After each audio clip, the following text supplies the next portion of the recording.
All right, guys. Hi. I hope this is going to go better. It's not exactly the way I want to do it, but we're going to give it a try.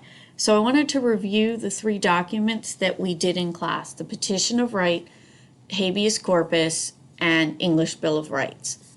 And I'm going to kind of do what you told me to do. So hopefully I do it. Let's keep our fingers crossed. So, Petition of Right. I'm going to talk about that now.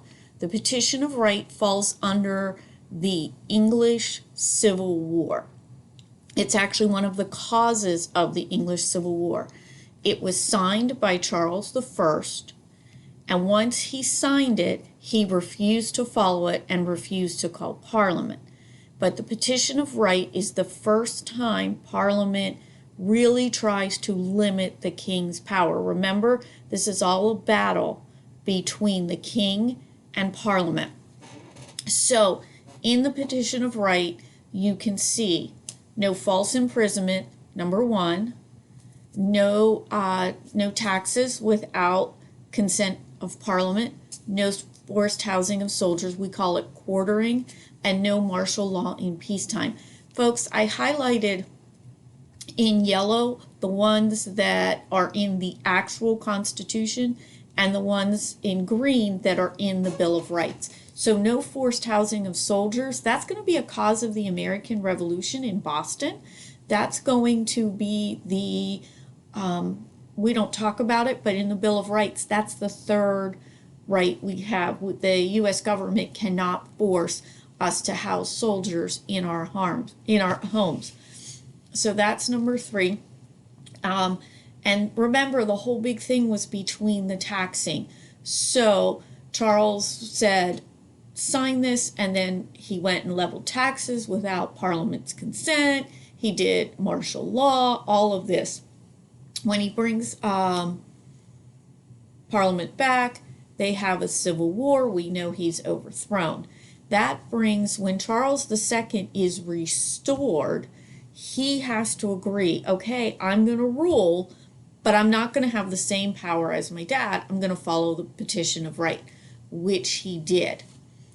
Then he gets another limit on his right, and I should have highlighted this in yellow because habeas corpus is written into the U.S. Constitution. So Charles II had to agree to this idea of habeas corpus. So when I'm arrested, so habeas corpus falls under the Restoration. Petition of Right is English Civil War. Habeas corpus is the Restoration.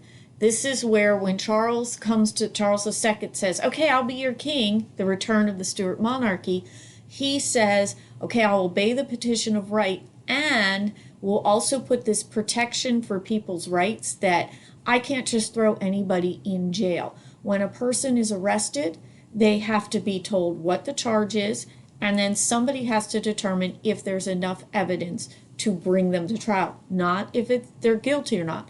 Is there enough evidence? This is actually written into the U.S. Constitution. Our last one is the English Bill of Rights. Remember, you had the English, William and Mary. They come back. They not come back. They are asked to rule when James II, remember, caused problems because he thought he should rule divinely and didn't have to listen to Parliament. James II, remember, was Catholic. He was disobeying Parliament's laws by appointing Catholics and said that he didn't have to call Parliament. So when William and Mary take over, they are going to be constitutional monarchs. Their power is going to be limited. And this document, the English Bill of Rights, will limit what the king can do. If you notice, there are some similar rights between the English Bill of Rights and the American Bill of Rights. Freedom of speech, they're limiting it to Parliament. Right to petition the king. The right to petition the king is to ask the king for improvements. I'll give you an example of a petition that there's funny petitions, right, to petition the king. We actually had people in 2016 petition the it was before 2016. We actually had people send a petition to the president asking to build a Death Star by 2016. But we have a right, if we have a grievance, we have a right to petition. We have trial by jury, no excessive bail. So when you're arrested, you can be let out. You can be let out if they determine that you're safe to the community. So no excessive bail. And the bail has to fit the crime.